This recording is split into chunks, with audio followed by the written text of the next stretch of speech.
Well, hey, you guys, welcome to the Connection Point Worldview podcast.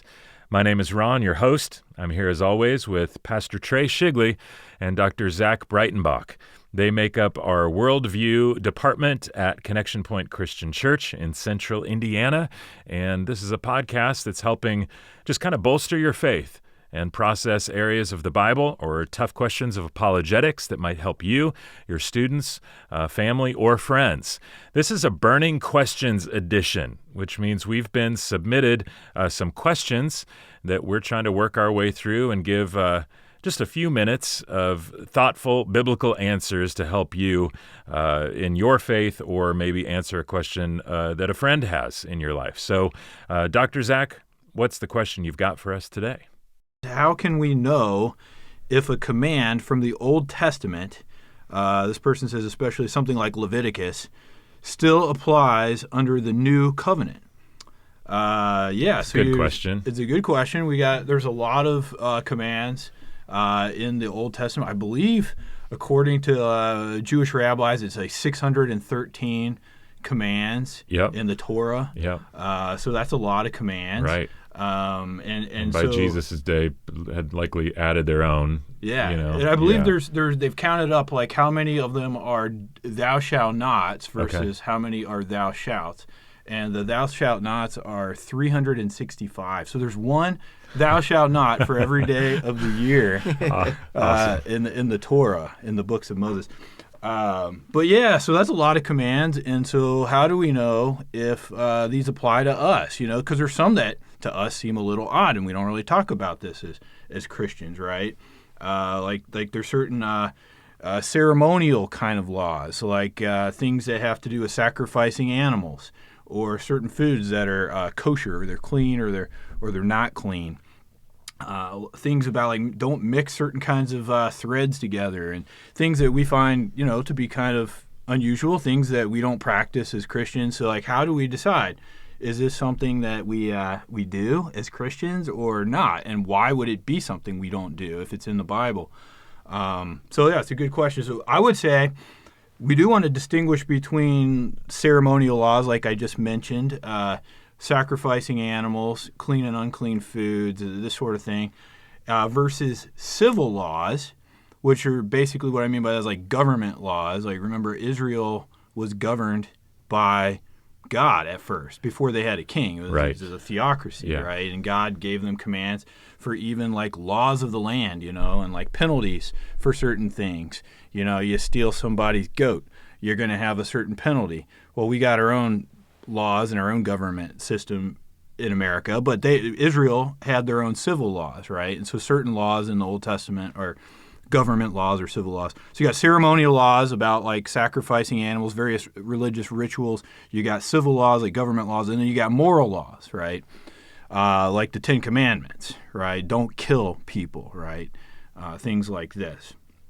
So how do you distinguish them? I think moral laws have to be for all time, because morality is rooted in God's character. The morality is not arbitrary; it's not made up. And so God's not going to say, well, killing people was wrong yesterday, but today it's suddenly okay. It's always going to be wrong because it's rooted in God's character and who He is.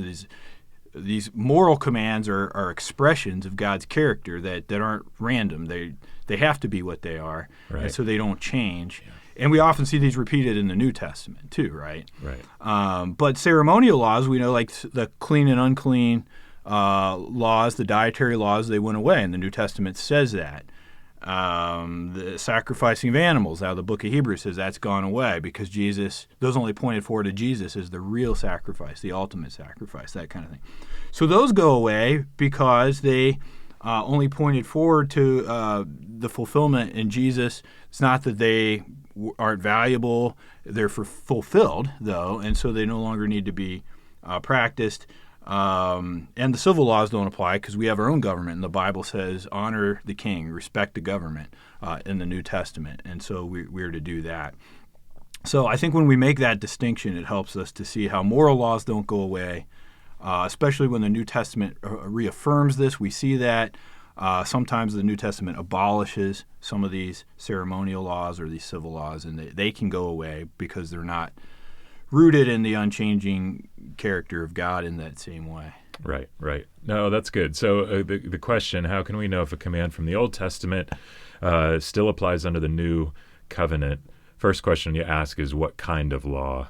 Yeah, I think you would have to. And if it falls into the civil or ceremonial category, then those transition out. The moral remains the same. And you have to ask what does the New Testament say about it? Yep. Does the New Testament do away with this, right. like with the clean and unclean dietary laws yep. or the sacrificial laws, or does the New Testament reaffirm it? And to that point, I love when Jesus gets questioned about this law, what is the greatest, and we get the great commandment from Jesus to love the Lord your God with all your heart, soul, mind, and strength, and love your neighbor as yourself. That is the summary, he says, of the law and right. the prophets. And so going to Jesus, and that's actually to love God and to love people is a good summary of the 10 Commandments. A good succinct answer that direction. So that's a good starting place to know if an Old Testament law still applies. Figure out what kind of law it is. Does the New Testament affirm it or abolish it? Well, if you've got questions for us, head to connectionpoint.org/worldview. Click on the Questions tab, and then you can submit your questions right there. If you have other needs, connectionpoint.org is a good starting place to get more information about the church. And in the meantime, a couple of things. Would you mind sharing about this podcast with a friend? Maybe give us a review, too, as that helps people find us. And please know, in the meantime, we'll be praying for you and your family. God bless.